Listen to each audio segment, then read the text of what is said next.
नमस्कार, मी विशाल परदेशी. बेधडक या विशेष कार्यक्रमात आपलं सगळ्यांचं स्वागत. सगळ्यांच्या चर्चेतली बातमी आणि ती म्हणजे अर्थातच ज्योतिरादित्य शिंदे यांनी भाजपमध्ये केलेला प्रवेश.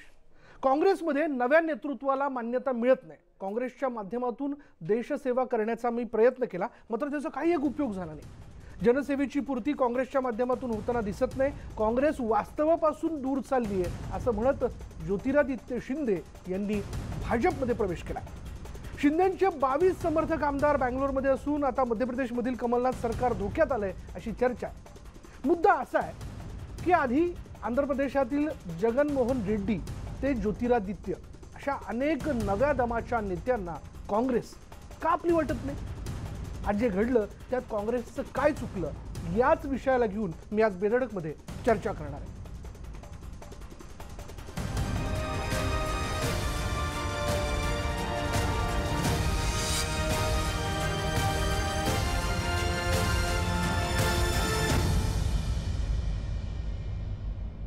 आणि याच विषयाला घेऊन माझे काही प्रश्न आहेत. माझा पहिला प्रश्न असा आहे की तरुण नेत्यांची काँग्रेसमध्ये घुसमट होते का? माझा दुसरा प्रश्न असा आहे की जुन्या विरुद्ध नव्या वादात पक्षाचं नुकसान होतंय का? माझा तिसरा प्रश्न असा आहे की ज्योतिरादित्यांची दखल पक्ष नेतृत्वानं का घेतली नाही? चौथा प्रश्न असा आहे की नव्या नेतृत्वाला काँग्रेसमध्ये प्रोत्साहन का मिळत नाही?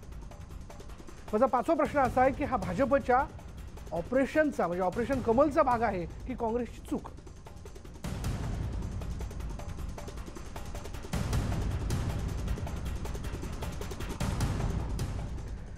या विषयाला घेऊन मान्यवर पाहुणे नेहमीप्रमाणे माझ्या शोमध्ये आपली मतं व्यक्त करण्याकरता आणि विश्लेषण करण्याकरता उपस्थित असणार आहेत. थोड्याच वेळात माझ्याबरोबर काँग्रेसचे प्रवक्ता डॉक्टर राजू वाघमारे असतील.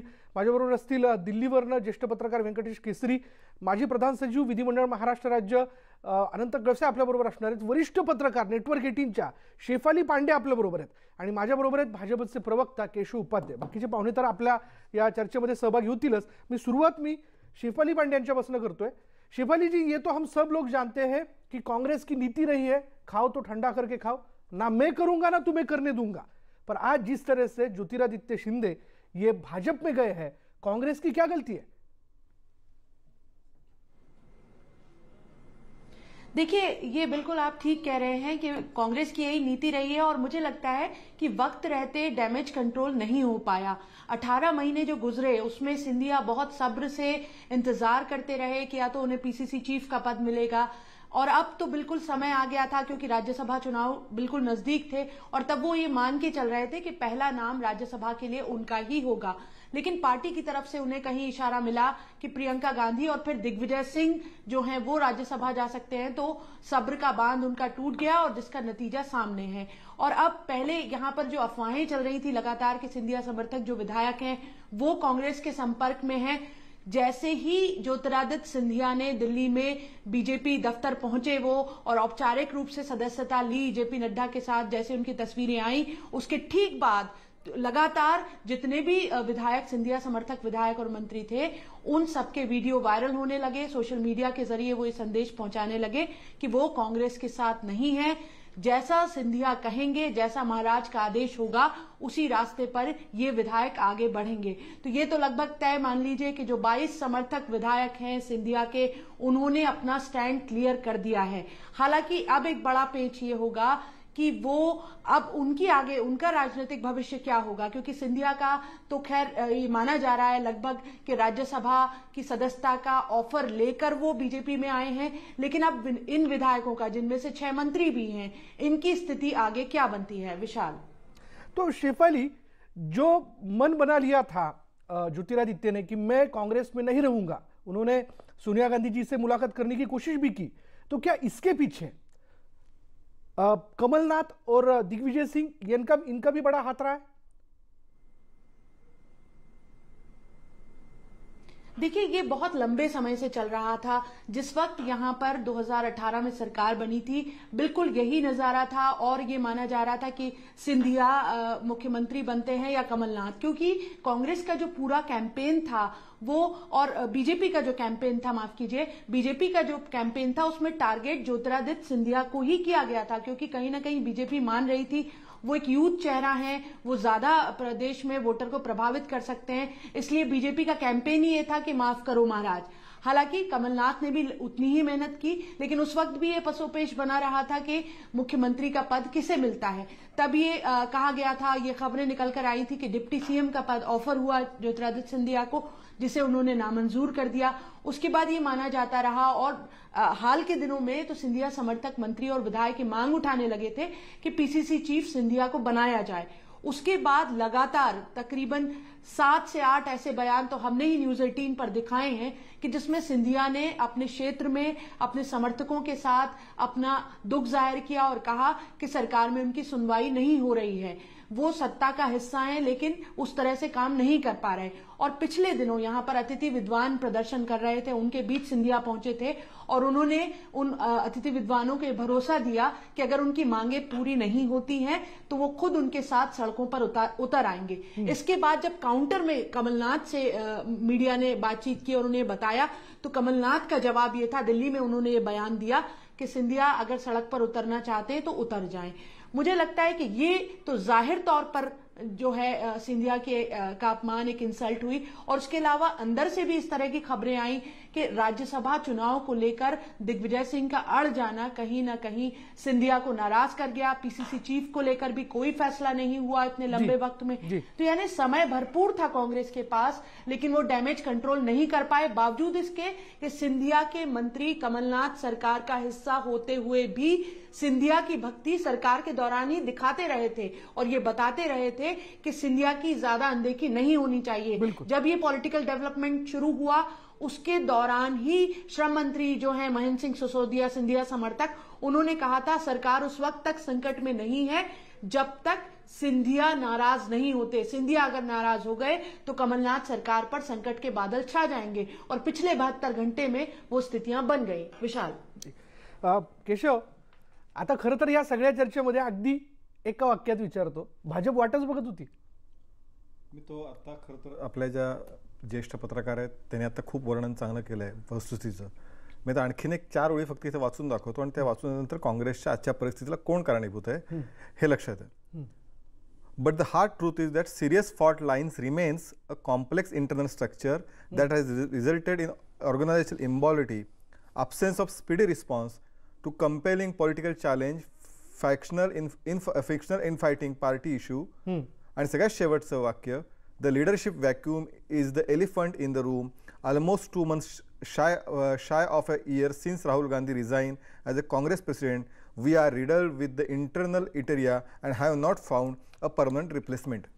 आता हे जे मी वाक्य वाचली आहेत, ही जी लाईनी वाचल्या आहेत, या कुणी पत्रकारांनी लिहिलेल्या नाहीत, या कुणी काँग्रेसच्या विरोधकांनी लिहिलेल्या नाहीत, या कुणी भारतीय जनता पार्टीच्या नेत्यांनी लिहिलेल्या नाहीत, या ओळी आहेत आत्ता काही दिवसापूर्वी टाइम्स ऑफ इंडियामध्ये या काँग्रेसच्या राष्ट्रीय प्रवक्त्यांनी लिहिलेल्या आर्टिकलमधल्या लाईन आहेत। म्हणजे काँग्रेसमध्ये गटबाजी आहे, काँग्रेसमध्ये नेत्यांची घुसमट आहे, काँग्रेसमध्ये परमनंट नेतृत्व नाही आहे, काँग्रेसला दिशा नाही आहे, ही सगळी वस्तुस्थिती या ठिकाणी जर काँग्रेसचाच प्रवक्ता त्या ठिकाणी मांडतोय आणि त्यामुळे या सगळ्या ह्याच्यामध्ये आजची जी काही काँग्रेस जी परिस्थिती निर्माण झाली, मध्य प्रदेशमधलं सरकार अस्थिर होणं असेल आज जे धोक्यात आलं आहे, किंवा शिंदेनी भाजपमध्ये प्रवेश करणं असेल, या 2 घटना या काँग्रेसच्या द्योतक। एक दुसरं असं की ही केवळ आत्ताची शिंदेची घटना नाही आहे। तुम्ही थोडं इतिहास, तुम्ही मगाशी फक्त एक रेफरन्स दिलात, रेड्डीचा उल्लेख दिलात, मी थोडं त्याच्या अगोदर घेऊन जातो। हेमंत बिस्पा आसाममध्ये, म्हणजे त्यांनी नॉर्थ ईस्टमधलं सगळ्यात मोठं प्रभावी नाव होतं, पण त्याला राहुल गांधींनी साधी वेळ पण दिली नाही भेटायला। तेच आत्ता असं लक्षात येते की या सगळ्या प्रकरणानुसार शिंदेना भेटायची वेळ सुद्धा सोनिया गांधींनी दिली नाही। त्यामुळे एक मी समजू शकतो, म्हणजे आत्ता हीच तर सगळ्यांनी मान्य केलंय की काँग्रेसचा जनतेशी संपर्क तुटला, ही तर वस्तुस्थिती ही सगळं उघडझाप आहे, उघडपणे। पण त्याचबरोबर काँग्रेसचा आपल्या कार्यकर्त्यांशी, नेत्यांशी संवाद नाही आहे, हे या निमित्ताने वारंवार दिसून येते आणि हे खरी शोकांतिका आहे। भारतीय जनता पार्टी करायची काही गरज नाही, वारंवार भाजपचं लक्ष होतं ना या घडामोडींवर, असं भाजपला अंदाज येत होता भाजपला याचा, कारण ज्योतिरादित्य शिंदे हे विश्वमित्र आहेत, सगळ्या पक्षांशी खूप चांगले संबंध ठेवून वावरणारे ते नेते आहेत, तर त्यांची नाराजी भाजपला कळत होती। नाही, प्रश्न पण भारतीय जनता पार्टीने का, भारतीय जनता पार्टी उद्या जर ते आले, म्हणजे शेवटी असं आहे की उद्या चांगल्या याच्यातले समाजात लोक जर भारतीय जनता पार्टी येत असतील तर भारतीय जनता पार्टी काय दरवाजा लावून बसायचे नाही, यायचं नाही आमच्याकडे म्हणून। भारतीय जनता पार्टीने ही काँग्रेसमध्ये, समजा लक्षात घ्या, ज्योतिरादित्य शिंदेंना गेल्या वर्षभरामध्ये आता अनेक घटनांचा उल्लेख त्या आपल्या मॅडमने केला इथं बसलेल्या, या घटनांमधून सध्या त्यांना वेळ दिली नाही, हे अपमानास्पद नाही का? त्यामुळे इतक्या ज्येष्ठ नेत्याला अशा पद्धतीची वागणूक त्याच्या पक्षात मिळत असेल आणि त्याला त्या पक्षामध्ये आता काही राहिलं नाही अशी भावना होत असेल तर त्या भारतीय जनता पार्टीचा काय संबंध त्याशी? त्यामुळे या सगळ्या घटनांमध्ये काँग्रेसची जी परिस्थिती आहे ती त्याला जबाबदार आहे. काँग्रेसची आजची स्थिती लक्षात आहे. ना कार्यकर्त्याशी संवाद आहे ना जनतेशी संपर्क आहे. हे काँग्रेसचं आजचं धोरण आहे. शेफाली, अगर महाराज नाराज होते हैं तो कमलनाथ सरकार को सबसे बड़ा धक्का लग सकता था, या ये जमीनी वास्तव जो है, ये जो रियलिटी है, या पार्टी के लीडर को नहीं थी, सोनिया गांधी जी को नहीं थी, या राहुल गांधी जी को नहीं थी? देखिए, बिल्कुल ये पहले से ही समझना चाहिए था, क्योंकि इस चुनाव में ग्वालियर चंबल, जो कि पिछले चुनाव तक 2013 के विधानसभा चुनाव तक जहां कांग्रेस की स्थिति बहुत मजबूत नहीं थी, वहां सिंधिया की बदौलत जो है कांग्रेस बहुत मजबूती से उभर कर आई थी। करीब 28 विधायक उनके आए थे। तो इसको शुरुआत से ही समझना चाहिए था, और मुझे लगता है इस डैमेज कंट्रोल को करने में बहुत देर हो गई। जो अंदर की खबरें आई वो ये भी पता चला कि सोनिया गांधी से मिलने के लिए भी वक्त मांगा था ज्योतिरादित्य सिंधिया ने, जो वक्त उन्हें नहीं मिला। यहां पर भी कार्यकर्ता अपने जरिए संकेत देते रहे, खुद सिंधिया अपनी नाराजगी से, कभी अपने अफसोस जाहिर करके ये बताते रहे कि वो पार्टी में बिल्कुल अलग थलग पड़ गए हैं, लेकिन उसे समय रहते संभालने की बिल्कुल भी कोशिश नहीं की गई और उसका नतीजा इस शक्ल में आया। हालांकि बीजेपी के लिए भी बहुत दिलचस्प नजारा बन रहा है, क्योंकि बीजेपी जिनके लिए कहती थी कि माफ करो महाराज, अब उन्हीं महाराज का यहाँ पर स्वागत करना पड़ रहा है, और वो भी उस लीगेसी से आ रहे हैं जहां राजमाता विजयाराजे सिंधिया, दोनों बुआ जो हैं ज्योतिरादित्य सिंधिया की, वो भी बीजेपी में ही है। तो एक तरीके से तो अब पूरा परिवार बीजेपी का हिस्सा है। और शिवराज जो माना जाता है कि गुना से जो हार हुई थी ज्योतिरादित्य सिंधिया की, उसमें वो बड़े रणनीतिकार थे, प्रभात झा और शिवराज सिंह चौहान, और अब वो ही ट्विटर से लेकर और मीडिया तक बहुत खुले दिल से ज्योतिरादित्य सिंधिया का स्वागत कर रहे हैं। और एक बात मैं खास तौर पे उल्लेख करना चाहूंगी यहाँ पर कि जिस वक्त दिल्ली में बीजेपी मुख्यालय में ज्योतिरादित्य सिंधिया मौजूद थे, तब जेपी नड्डा ने अपने उद्बोधन में एक विशेष तौर पर यह कहा कि वो खुलकर अपनी बात यहां पर रखें। ये एक वाक्य बहुत सा संदेश देता है कि कहीं ना कहीं कांग्रेस में घुटन थी, वो उनकी बात न पहुंच रही थी, ना जिनको सुनना चाहिए था समय रहते वो उस पर कुछ रिएक्ट कर रहे थे। खुद सिंधिया ने भी ये बात कही कि किस तरह से वहां जनसेवा का काम नहीं हो पाया, जिन सपनों को लेकर मध्य प्रदेश में कांग्रेस की सरकार बनी थी, जिन कामों को लेकर वो आगे बढ़ना चाहते थे। इवन मंदसौर गोलीकांड का भी उन्होंने जिक्र किया, जिसकी बदौलत कह सकते हैं कि वहीं पर कर्ज माफी का ऐलान हुआ था और उसी के बाद कांग्रेस के मध्य प्रदेश में सत्ता में आने की जमीन बनी थी। तो ज्योतिरादित्य सिंधिया ने खास तौर पर उसका भी जिक्र किया। विशाल, तो क्या शेफाली इस बार भाजपा पोहा और जिलेबी खिलाएंगी? जी माफ कीजिए, मैं पूछ रहा था कि इस बार भाजपा पोहा और जिलेबी खिलाएंगी? सरकार बन रही है भाजपा की। देखिए, अभी तो स्थितियां ये लग रही हैं कि 107 विधायकों के साथ बीजेपी जो है वो मजबूत स्थिति में है, क्योंकि 22 विधायक बड़ा झटका है कांग्रेस के लिए। हालांकि अभी भी कल से हम आज तक देखें तो कांग्रेस के तमाम नेता यही कह रहे हैं कि ऑल इज वेल और संकट टल जाएगा, लेकिन सिंधिया खेमे के विधायकों का जाना और उसके बाद अब जो कांग्रेस की संख्या है वो 98 विधायकों पर रह गई है। 16 तारीख से बजट सेशन शुरू हो रहा है और माना जा सकता है कि तब शक्ति परीक्षण होगा और उसमें संभावना ये बन सकती है कि कमलनाथ सरकार गिर जाए, क्योंकि 22 विधायकों का बड़ा भरोसा था और लगातार कांग्रेस ये कह रही थी कि सिंधिया समर्थक जो विधायक हैं वो उनके संपर्क में है। लेकिन हाल ही में जो 10 विधायकों के वीडियो तो वायरल हो ही चुके हैं, वो वीडियो में कह रहे हैं कि सिंधिया जो फैसला लेंगे उस पर ही वो चलेंगे। इमरती देवी जो यहाँ महिला बाल विकास मंत्री हैं, उन्होंने तो ये बयान दिया है कि अगर कुएं में कूदने के लिए भी महाराज कहते हैं तो हम उसके लिए भी तैयार हैं। तो अब आस्था यहाँ पार्टी से ज्यादा महाराज की तरफ है और ऐसे में संकट फिलहाल पूरा कमलनाथ सरकार के लिए ही है। अनंत खडसे आपल्या बरोबर आहेत, माजी प्रधान सचिव विधिमंडळ महाराष्ट्र राज्य। अनंत खडसेजी, तांत्रिकदृष्ट्या आता जर विचार केला मध्य प्रदेशमधल्या सगळ्या घडामोडी लक्षात घेतल्यानंतर पुढे काय घडू शकतो याचा अंदाज काय येतोय? म्हणजे आकडेवारीचं गणित? आकडेवारीचं गणित हे स्पष्ट आहे। जर काँग्रेसच्या सदस्यांनी राजीनामे दिले असतील आणि ते राजीनामे मात्र माननीय अध्यक्षांनी तिथल्या स्वीकारणं भाग आहे आणि जर काँग्रेस अल्पमतात गेल्यास त्या निश्चितच राजीनामा द्यावा लागेल, यामध्ये संशय नाहीये। आणि आता या बातम्यावरून असं दिसतंय की 22 विधायक आपले सदस्य हे ज्योतिरादित्य सिंधिया यांच्या समवेत आहेत आणि हे 22 सदस्यांनी यांचे राजीनामे आता अँटी डिफेक्शन लॉ खाली कितपत बसू शकतं हे बघायला लागेल. कारण अँटी डिफेक्शन लॉच्या अंतर्गत काँग्रेसची संख्येच्या अंतर्गत ते बसणार नाही असं प्रायमा फेसी वाटतं. पण काँग्रेस मात्र निश्चितच मध्य प्रदेशमध्ये अडचणीत आहे असं न्यूज वरून दिसून येतं. पण मग 22 जण जर महाराज यांच्याबरोबर म्हणजे ज्योतिरादित्य यांच्याबरोबर जर भाजपमध्ये प्रवेश करतात किंवा ते भाजपला समर्थन व्यक्त करतात तर पुन्हा निवडणुका होतील की नेमकं काय? नाही, पण या 22 सदस्यांचं पेट निश्चित करावं लागेल. कारण या 22 सदस्यांचे राजीनामे ऍक्सेप्ट करावे लागतील किंवा यांचे अँटी डिफेक्शन लॉ खाली आता काँग्रेसचे जे सदस्य आहेत मध्य प्रदेशामध्ये त्यांची संख्या लक्षात घेता 2/3 सदस्य काँग्रेसचे होतील असं मला वाटत नाही. त्यामुळे यांचं मग डिस्क्वालिफिकेशन सुप्रीम कोर्टात हायकोर्टामध्ये न्यायालयीन लढाई ह्या सगळ्या बाबीतूनच हे सगळं पार पडावं लागेल आणि यामधूनच पुढे सिद्ध होईल की यामध्ये काँग्रेसचं गव्हर्नमेंट जाईल की काँग्रेसचं गव्हर्नमेंटचं राहील. केशव तुमचं सरकार बनतं याचा अर्थ जर असं काही घडतंय तर? असं आहे, मुळामध्ये असं आहे की एक लक्षात घेतलं पाहिजे, या ठिकाणी राजकीय परिस्थिती ही काँग्रेसच्या अपयशात न झाली एक पहिला मुद्दा. उद्या जर सरकार पडलं काँग्रेसचं तर काँग्रेसवर जबाबदार असेल. त्याच्यामुळे त्या ठिकाणी भारतीय जनता पार्टीने बाबा आता नाही नाही तुम्ही आता काही हे करू नका असं होऊ शकत नाही. सरकार मुळात पहिली गोष्ट मध्य प्रदेशमध्ये काँग्रेसला स्पष्ट बहुमत नव्हतं. म्हणजे आता लगेच काही जणांनी काय जनादेशाचा अपमान वगैरे म्हणजे 30 मंडळी इथे 4थ्या क्रमांकावर काँग्रेस आहे तरी सत्तेत जाते त्यावेळी त्यांना जनादेशाचा अपमान आठवत नाही. पण मध्य प्रदेशमध्ये भारतीय जनता पार्टीला आजही काँग्रेसपेक्षा 1% मतं अधिक आहेत आणि स्पष्ट बहुमत काँग्रेसला नाही आणि भाजप आणि काँग्रेसच्या जागांमध्ये अतिशय कमी जागांचं अंतर ही वस्तुस्थिती पहिल्यांदा.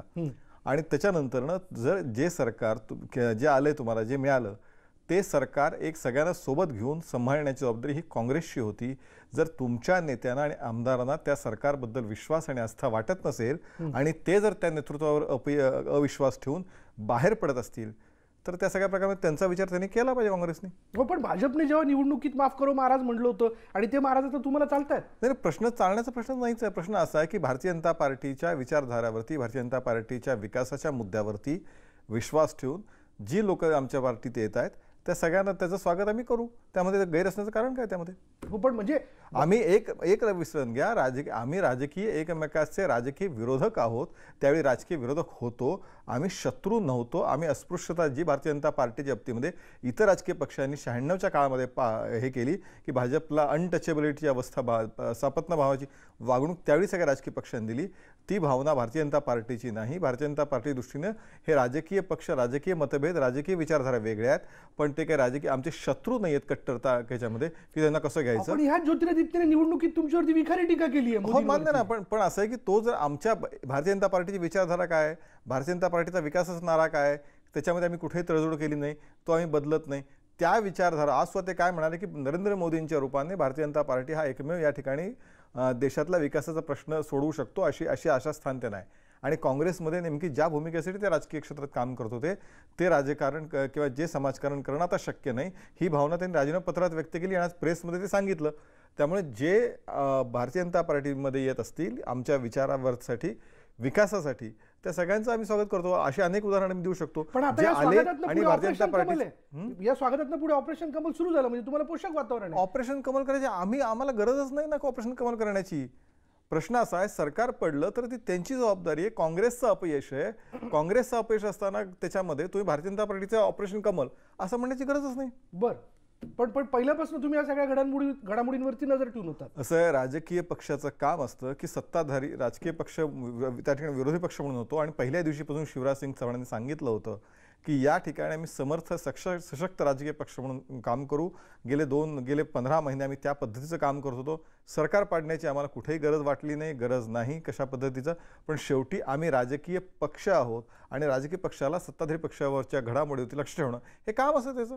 बरं, आता ज्योतिरादित्य तुमच्याकडे आलेले आहेत हे कितपत खरं आहे की तुम्ही त्यांना राज्यसभेवरती घेतायत किंवा तसं मंत्रिमंडळ विस्तारात त्यांना पद दिलं जाऊ शकतं? मला असं वाटतं कुणाला काय द्यायचं म्हणजे आणि राज्यसभा किंवा लोकसभा काही तर आश्वासन दिलं गेलं असेल त्याशिवाय तुमच्याकडे आले काही तर आश्वासन असेल. असं आहे की अशा प्रकारचं आश्वासन किंवा अशा प्रकारचा निर्णय हे भारतीय जनता पार्टीची पार्लमेंटरी कमिटी करते. त्या ठिकाणी आणि त्या बैठकीमध्ये अजून ती बैठक व्हायची आहे, ती बैठक झाल्यानंतरचे निर्णय जे काही असतील ते समोर येतील, ते काय लपून थोडेच राहणार आहेत. क्यों शेफाली, कुछ तो आश्वासन दिया गया होगा ज्योतिरादित्य को, तो ज्योतिरादित्य भाजपा में चले गए हैं.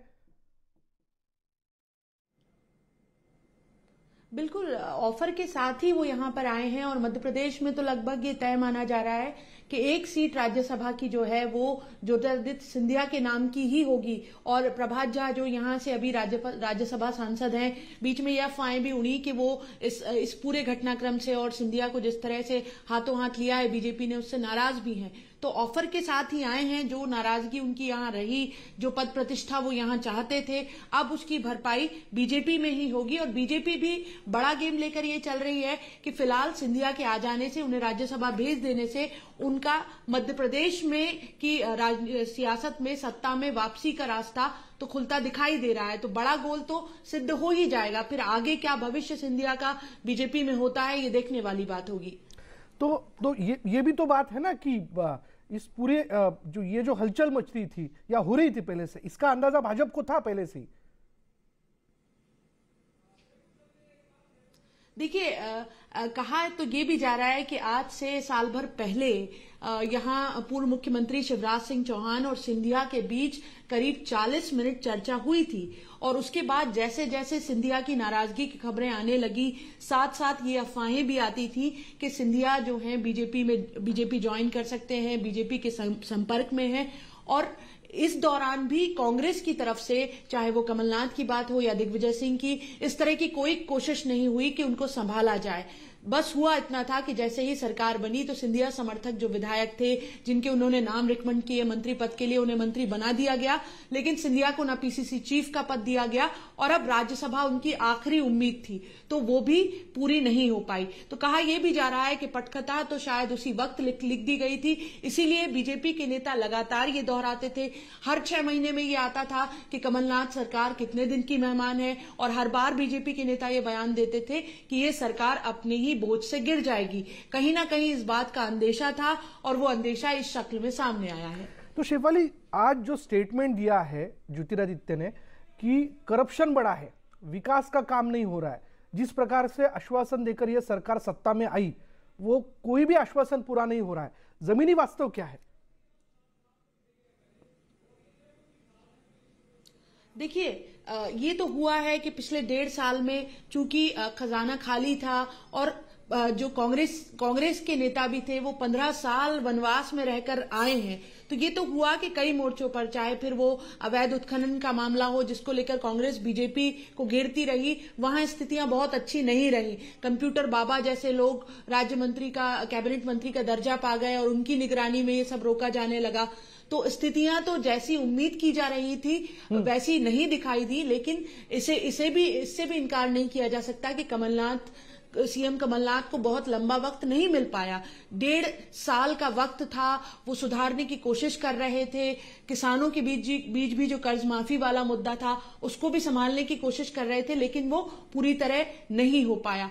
कांग्रेस भी एक ऐसे व्यक्ति की तरह सत्ता में आई थी जो लंबे समय से भूखा है, तो आप समझ सकते हैं कि फिर वो किस तरह से रिएक्ट करता है। लेकिन बड़ी बात यह है कि सिंधिया ने आज अपने बयान में, हालांकि मुझे लगता है अगर मीडिया से उनकी बातचीत होती तो वो नाम के साथ कोई बयान देते, लेकिन अपने पूरे भाषण में उन्होंने ना ही सोनिया गांधी का नाम लिया, ना प्रियंका राहुल गांधी का नाम लिया, ना जिनसे प्रताड़ित होकर जिनसे वो गए हैं दिग्विजय सिंह या कमलनाथ, किसी का भी नाम उन्होंने नहीं लिया। इशारों में सब कुछ कहा। और बड़ी बात, जो बड़ा टारगेट जो बीजेपी करती रही है, किसानों का मुद्दा, सीधे वही बात उन्होंने भी की कि कर्ज माफी तो छोड़िए, बोनस का पैसा नहीं मिला, अभी ओले पाले में जो नुकसान हुआ किसानों का वो पैसा नहीं मिला, और मंदसौर गोलीकांड में जिन पर फर्जी मुकदमे लगाए गए थे उनके मुकदमे तक वापस नहीं हुए।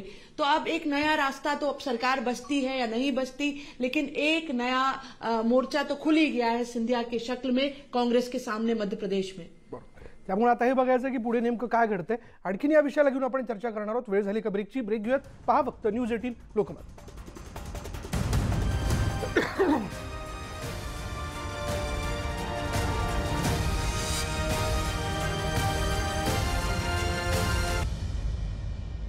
काँग्रेसचं काय चुकलं या विषयाला घेऊन आज आपण चर्चा करतोय, कारण ज्योतिरादित्य शिंदे हे आता भाजपमध्ये गेलेत आणि निश्चितपणे भाजपला हा एक फार मोठा फायदा म्हणता येईल. केशव, मला आपल्याला विचारायचं आहे, जसं आता यापूर्वी शेफालीने सांगितलं की यांच्या फॅमिलीतले म्हणजे शिंदे कुटुंबातले ऑलरेडी 2 मोठी माणसं तुमच्याकडे आहेत आणि आता ज्योतिरादित्य देखील तुमच्याकडे आलेत. म्हणजे असं म्हणूयात आपण की मध्य प्रदेशमधला एक फार मोठा सत्ता गट जो आहे किंवा त्यांना मांडणारा वर्ग जो आहे तो तुमच्या ह्याच्यात येऊन गेलाय. बरोबर ना. मुळात लक्षात घेतलं पाहिजे की थोडं मागचा इतिहास लक्षात घेतला तर विजयराजे या एक फार पूर्वीपासून जनसंघाचं काम करायच्या अतिशय महत्त्वाच्या ज्या भाजपचे जे सगळ्यात उच्च सगळं नेतृत्व होतं त्या फळीपैकी त्या एक होत्या. माधवराव शिंदेने सुद्धा सुरुवातीच्या काळामध्ये जनसंघाचं काम केलं होतं. नंतर ते काँग्रेसमध्ये गेले आणि त्यांच्या कुटुंबातल्या दोन्ही कन्या या सुद्धा भाजपचंच काम करायच्या. एक तर राजस्थानच्या मुख्यमंत्री होत्या. त्यामुळे तशा अर्थाने घराणं कायम भारतीय जनता पार्टीसोबत होतं. किंबहुना विजयराजेंची इच्छा पण होती की हे घराणं सगळेच जण याच्यामध्ये या परिवारामध्ये यावं सगळ्यांनी मिळून, अशी इच्छा पण होती. मला वाटतं ती इच्छा आज त्यांच्या प्रवेशाने ज्योतिरादित्य प्रवेशाने आज ती पूर्ण झाली असं आपण म्हणू शकतो.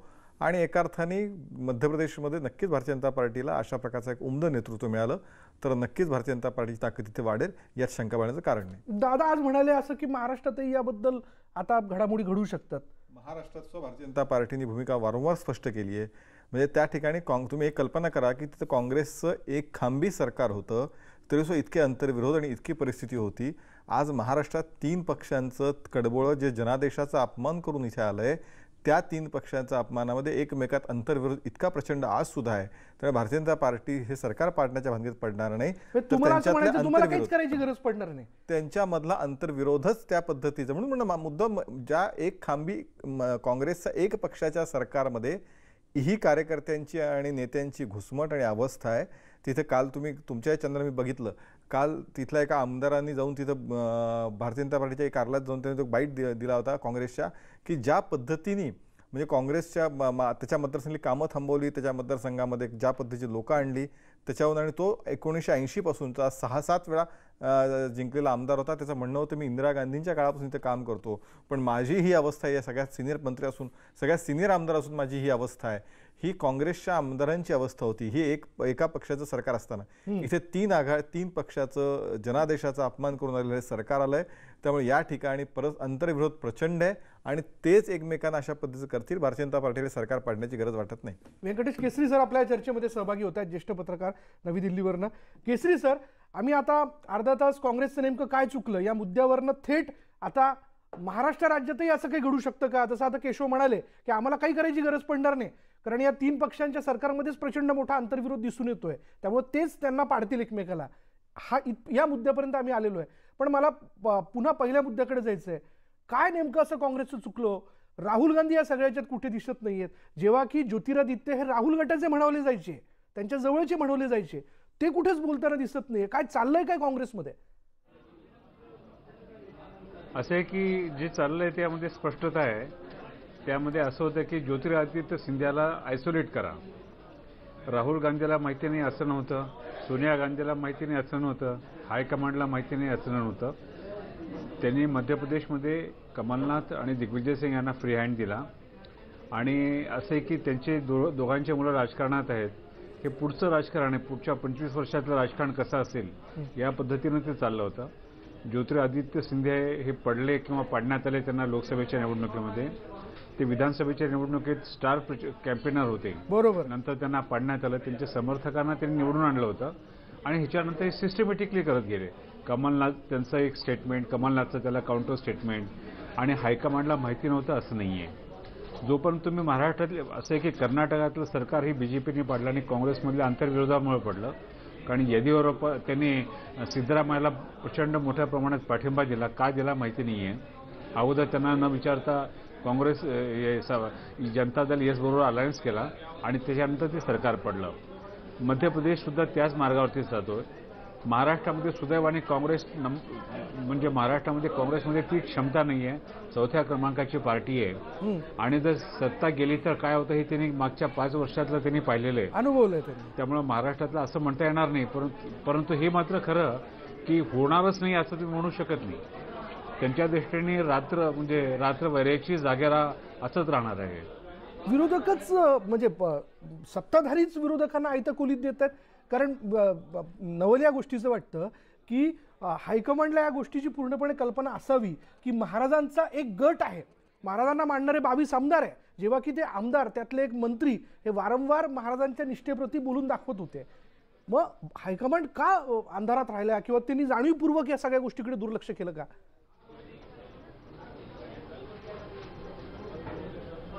केसरी सर. हां मी तुम्हाला सांगतो, मी जर हायकमांडला खरोखर मध्य प्रदेश वाचवायचं असतं तर त्यांनी इंटरफेरन्स केला असता. त्यांनी दोघांनाही म्हणजे कमलनाथ आणि दिग्विजय सिंग यांना त्यांनी कंट्रोलमध्ये आणलं असतं आणि ज्योतिरादित्य सिंधियाला सुद्धा, कारण त्यांच्याकडे काही नव्हतं, त्यांना अकोमोडेट केलं असतं. तर स्पिरिट ऑफ अकोमोडेशन हे हायकमांडने दाखवायला पाहिजे होतं, त्यांनी दाखवलेलं नाही आहे. माझ्या दृष्टीने कमलनाथ दिग्विजय सिंगपेक्षा काँग्रेसचे हायकमांड म्हणजे सोनिया गांधी, राहुल गांधी हे जास्त जबाबदार आहेत. त्यांनी कशासाठी केलं म्हणजे त्यांना माहिती नव्हतं असं नाही आहे, त्यांना माहिती होतं, त्यांच्या काही आडाखे होते, पण त्यांना असं वाटलं नव्हतं की ह्यांच्या बाजूने एवढे 20 आमदार राहतील म्हणून, आणि हे काही पक्ष सोडून म्हणजे ते सल्क करतील, ते धुसमसत राहतील, परंतु ते बीजेपीत जातील असं वाटलं नव्हतं. आज कुठल्याही क्षणी ते सरकार पडू शकतं. उद्या जर राज्यपालांनी त्यांना सांगितलं की तुम्ही तुमचं बहुमत सिद्ध करा, आमदार नाही आहेत, आणि एक दिवस जर त्यांना वेळ दिला तर या म्हणजे काँग्रेसला फार अवघड जाईल. ते म्हणतात की आमच्या संपर्कात वगैरे वगैरे, याला काही अर्थ नसतो. तो वेफर थिन मेजॉरिटी ती काँग्रेस तिथं राहिलेलं आहे. आणखीन एक गोष्ट तुम्हाला सांगतो मी, आज त्यांनी त्या म्हणजे ज्योतिरादित्य सिंधियाला त्यांनी ढकलला असेल बीजेपीमध्ये, परंतु हा मेसेज आहे, हा राजस्थानचे उपमुख्यमंत्री सचिन पायलट, त्याच्यानंतर हरियाणाचे नेते दीपेंद्र हुड्डा बरोबर आणि काँग्रेसचे उत्तर प्रदेश मंत्री जितीन प्रसाद यांना सुद्धा मेसेज आहे, हे जे नवीन तरुण आहे, जो कोणी तरुण आपण स्वयंप्रज्ञानं असं काही वाढत असतो, त्याची भीती काँग्रेस हायकमांडला अलीकडच्या काळात म्हणजे इंदिरा गांधी नंतरच्या काळात वाढत गेलेली आहे. त्यांना वाटतं की पुढे मागे हा माझी खुर्ची मागेल, आणि त्या पद्धतीनं एक असं प्लॅनिंग तहत की असं जे वाढणारे लीडर आहेत त्यांचे पाय कापा, असे एक अलिखित नियम काँग्रेसमध्ये झालेला आहे. त्याचाच फटका त्यांना 2014 साली बसला, त्याचाच फटका त्यांना 2019 साली बसला, आणि आज काँग्रेसमध्ये म्हणजे काँग्रेस महाराष्ट्रात 2014ला 2 खासदार होते, आता 1 खासदार आले आणि विधानसभेत 4थ्या क्रमांकावरची गेलेली. त्यामुळे सोनिया गांधी आणि राहुल गांधीला माहिती होतं असं नाही. बरोबर. केसरी सर, शेफाली पांडे पण आमच्या वरिष्ठ पत्रकार आपल्या बरोबर आहेत. शेफाली, केसरी सर ने यह बोला कि हाईकमांड को ये बात पता चल रही थी या महसूस हो रही थी कि ज्योतिरादित्य कांग्रेस में बड़े हो रहे हैं, तो इसीलिए जिसे पंख छाटना बोलते हैं उसी प्रकार से शुरुआत की गई थी.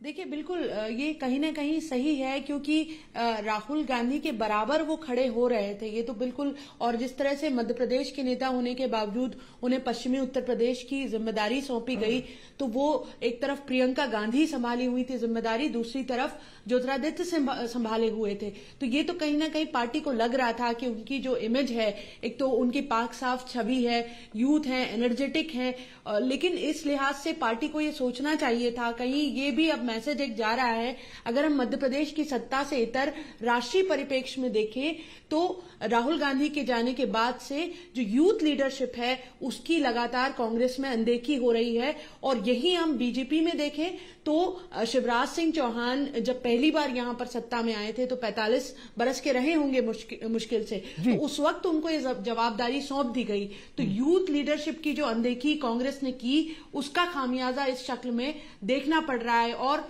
मुमकिन है कि इसके आफ्टर इफेक्ट सचिन पायलट और मिलिंद देवड़ा की शक्ल में आगे आ सके, इस आशंका से इनकार नहीं किया जा सकता. इस बीच में विशाल आपको एक खबर भी देना चाहूंगी हमारे दर्शकों को कि अभी अभी कमलनाथ सरकार के जो बहुत करीबी मंत्री हैं सज्जन सिंह वर्मा, उनको बेंगलुरु भेजा जा रहा है कि किसी तरीके से सिंधिया समर्थक जो विधायक हैं उनको कन्विंस किया जा सके, पार्टी के प्लेटफॉर्म पे वापस लाया जा सके.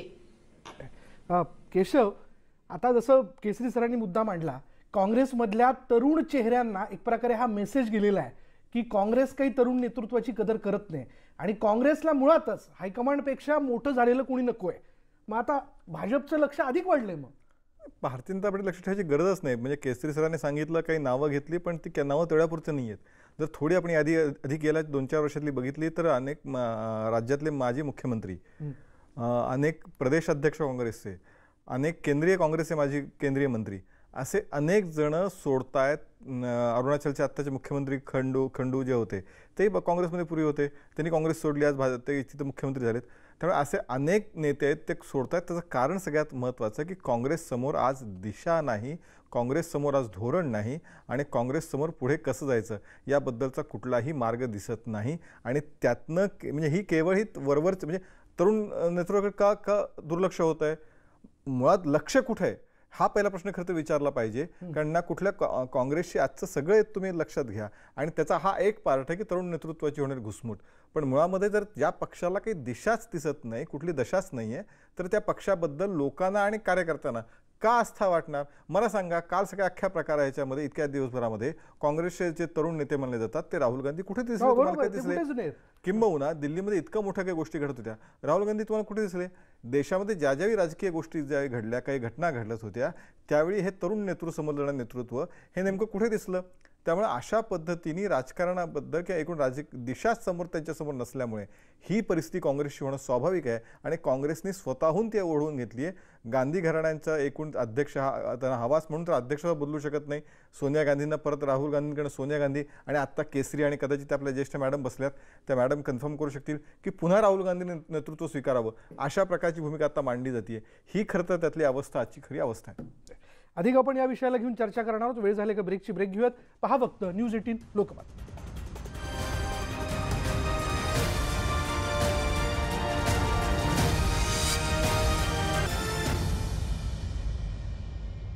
ज्योतिरादित्य शिंदे भाजपमध्ये गेले आणि काँग्रेसला मोठा धक्का बसलाय. काँग्रेसला हे सगळं माहिती नव्हतं का? त्यांची गेल्या 1 वर्षापासून घुसमट होत होती, ते सगळं दिसून येत होतं, तरीही काँग्रेसने याबद्दलचं डॅमेज कंट्रोल केला नाही. आणि आता आपण बघतोय की मध्य प्रदेशमधलं सरकार जे आहे ते धोक्यात आलेलं आहे. मला केसरी सरांकडे जायचं. केसरी सर, ब्रेकपूर्वीची सगळी चर्चा आपण बघितली, काय पुढला आपल्याला अंदाज येतोय? असं आहे की जे तरुण आहेत, ज्यांना पुढचे 30 वर्ष राजकारण करायचं आहे, जर त्यांच्या लक्षात आलं की आपल्याला काँग्रेसमध्ये काही भवितव्य नाही, तर ते एक स्वतंत्र पक्ष काढतील, प्रादेशिक पक्षाशी अलायन्स करतील, नाही जमलं तर फारच असेल तर बीजेपीकडे जातील. परंतु जर त्यांना वाटलं की आपल्याला भवितव्य नाही आहे आणि काँग्रेसमध्ये मोठ्या प्रमाणात लागण झालेली घराणेशाहीची, म्हणजे जसं असं म्हटलं जातं की आता दिग्विजय सिंग आणि कमलनाथ यांना त्यांच्या पुराणा राजकारणात इस्टॅब्लिश करायचं आहे, तसं प्रत्येक राज्यात, प्रत्येक जिल्ह्यात तुम्हाला दिसेल हे चित्र आहे. ते केंद्रातही असंच आहे, राज्यातही असंच आहे. म्हणजे काँग्रेसला मोठ्या प्रमाणाची लागण आहे, शस्त्रक्रियेची गरज आहे, परंतु काँग्रेसचं नेतृत्व ते करण्याच्या मनस्थितीत नाही आहे. त्यासाठी डायनॅमिझम लागतो, व्हिजन लागतं आणि एक प्रकारचं संघटनात्मक बांधणारे असणारं नेतृत्व लागतं. तुम्ही वर्किंग कमिटी पहा, एवढंच काय तुम्हाला मध्य प्रदेशचे प्रभारी कोण आहेत त्यांचं नाव तुम्हाला, AICCचे प्रभारी जे आहेत बाबरिया, हे कुणाला माहिती सुद्धा नाही. ते म्हणजे माहिती नसलेल्या लाईटवेट लोकांना तुम्ही पक्षात. कालपासनं या सगळ्या घडामोडी घडतायत, या सगळ्याच्या मध्ये राहुल गांधी कुठे येतो?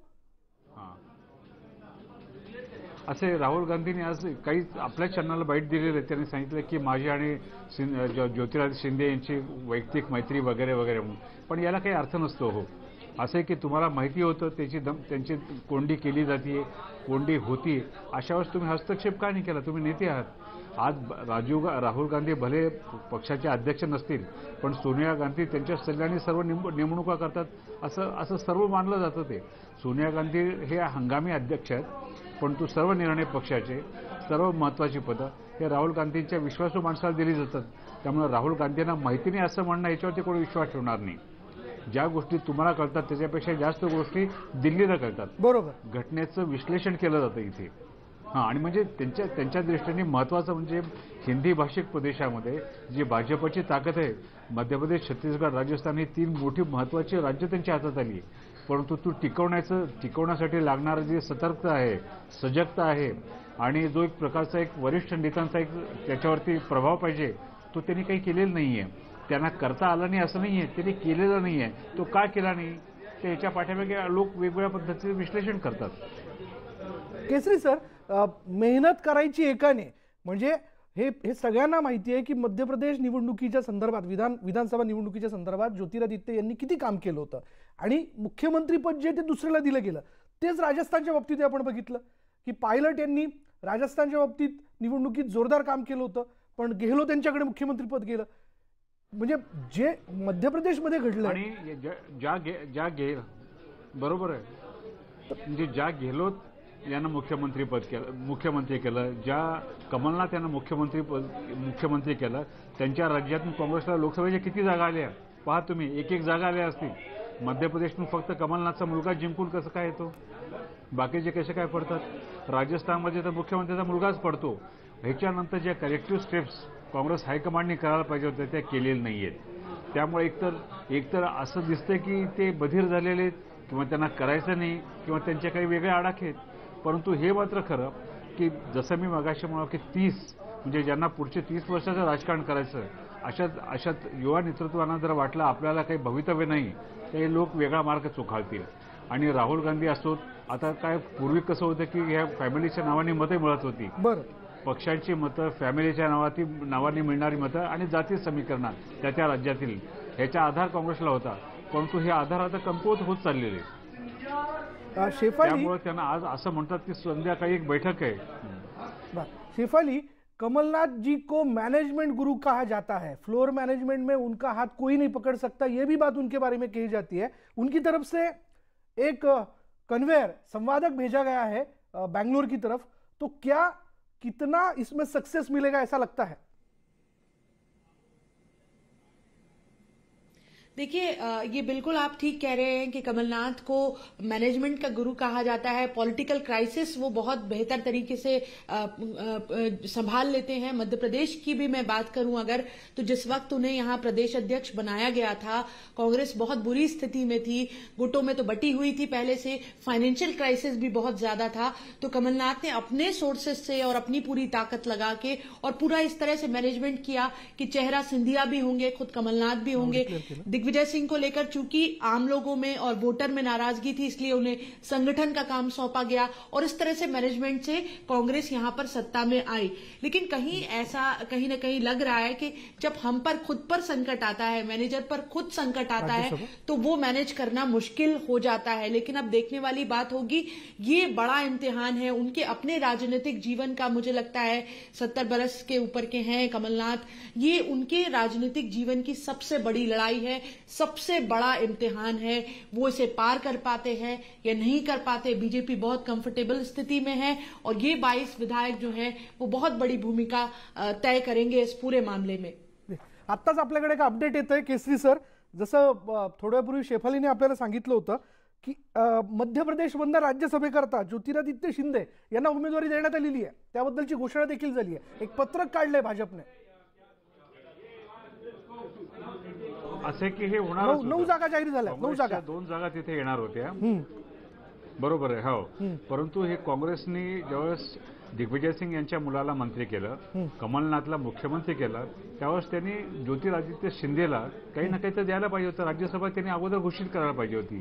हा सर्व भांडणाचं मूळ कारण राज्यसभाचं आहे. म्हणजे ज्योतिरादित्य शिंदे यांनी काही डिच केलं असं इम्प्रेशन नाही आहे. त्यांना कॉर्नर करण्यात गेलं, त्यांना एकाकी पाडण्यात आलं आणि त्याच्यानंतर त्यांनी हा घेतलेला निर्णय आहे. कमलनाथ हे व्यवस्थापक आहेत, मॅनेजर आहेत, परंतु ते नेते कधी नव्हते. ते नेते असते तर लोकसभेमध्ये असं हे चित्र पाहायला मिळालं नसतं. पक्षाला नेत्यांची गरज आहे, मॅनेजर्सची गरज नाहीये. त्यामुळे आता त्यांना ते मंत्री करतील ज्योतिरादित्य सिंधियाला, आणि नंतर पुढे मग ते नेतृत्व वाढवतील. ते असं आहे की ही शिंदे घराण्याची फॅमिली, शिंदे घराणे आणि भारतीय जनता पक्ष अगोदरचा जनसंघ यांचं एक अतूट नातं राहिलेलं आहे. त्यामुळे ते जसं ते म्हणाले की आपले परिवार में वापस आहे, ह्याच्यात त्यांना काही धोका नाहीये. प्रश्न असा आहे की काँग्रेस काय करणार आहे. असं म्हटलं जातं की संध्याकाळी 6 वाजता काँग्रेसची एक इमर्जन्सी बैठक बोलवली, परंतु ती बैठक अगोदर बोलवली असती तर कदाचित हे ज्योतिरादित्य शिंदे गेले नसते. नाही, मला इव्हन अशा अनेक बैठका काँग्रेसच्या होतात आणि त्यातनं काहीच निष्पन्न होत नाही, हे देखील केसरी सर कायम समोर आलेलं आहे. केवळ चर्चा त्यांच्या बैठकीमध्ये होत असते. केशव, खरं असं म्हणूयात का की भाजप आजच्या दिवसाची वाट बघून होतं, म्हणजे रकाने तुमच्याकडे तयार होते, प्रदेशापुढचं फक्त नाव टाकायचं होतं, आज ते नाव तुम्ही टाकून दिलेलं आहे. असं आहे की समाजामधले चांगल्या ठिकाणची लोक त्यांचं स्वागत करणं, त्यांना पक्षात आणणं हे मला वाटतं कुठल्याही राजकीय पक्षाचं सगळ्यात प्राथमिक काम आहे. त्यामुळे भारतीय जनता पार्टी अनेक ठिकाणची लोक भारतीय जनता पार्टीत प्रवेश करतात, त्यांना भारतीय जनता पार्टीमध्ये आपल्या परिवाराप्रमाणे वाढतात, त्यांना स्थान मिळतं आणि त्यामुळे तुम्ही बघतात की भारतीय जनता पार्टी एक सातत्याने विकसित होत असलेला पक्ष आहे गेल्या अनेक वर्षामध्ये.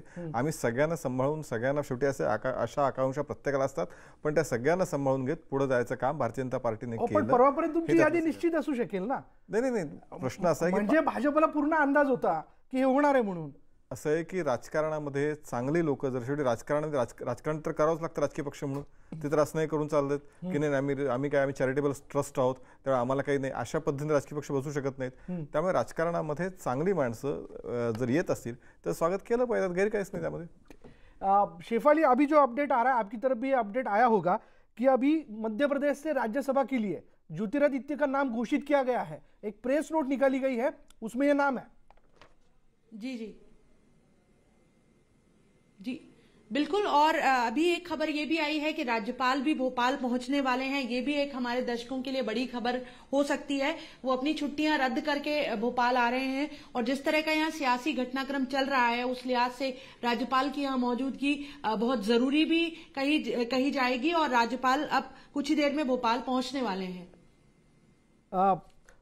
त्याचबरोबर महाराष्ट्रात आणखीन 2 नावं जी समोर येतात, केशव मी जर बरोबर असेल तर उदयनराजे भोसले आणि रामदास आठवले यांना देखील उमेदवारी दिली जाते आपल्या दर्शकांसाठी, म्हणून ही बातमी महत्त्वाची.